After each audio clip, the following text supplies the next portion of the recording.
Neden Poyena? Söyle neden? Neden saldırmadın?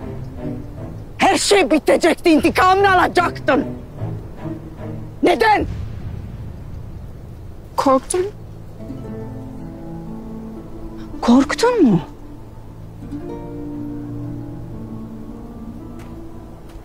Kaldır o başını Poyena. Sen ailenin intikamını almak için yetiştin. Ben seni büyüttüm. Ben! Korkun nedir Poyena? Korkmak ne?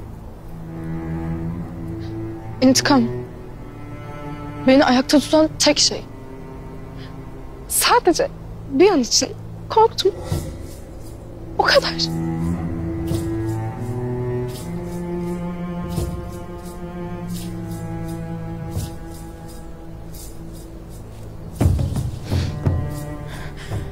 Tanrı'ya yemin ederim ki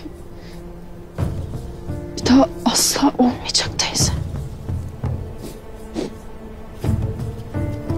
Olmayacağını biliyorum Minikuş.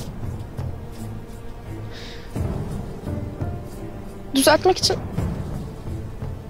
üstüme düşen her şeyi yapacağım. Benden ne istiyorsan yapacağım teyze. Bak Poyena. Türkler sevinç anlarında bile şüpheleri içlerinde taşır. Bu yüzden yanlarına dönüp emrimi bekleyeceksin. Ki şüpheleri üstüne çekme. Aklında ne var? Osmanlı balanın akıllarına öyle bir zehir soktum ki ölümlerine kendileri gelecek.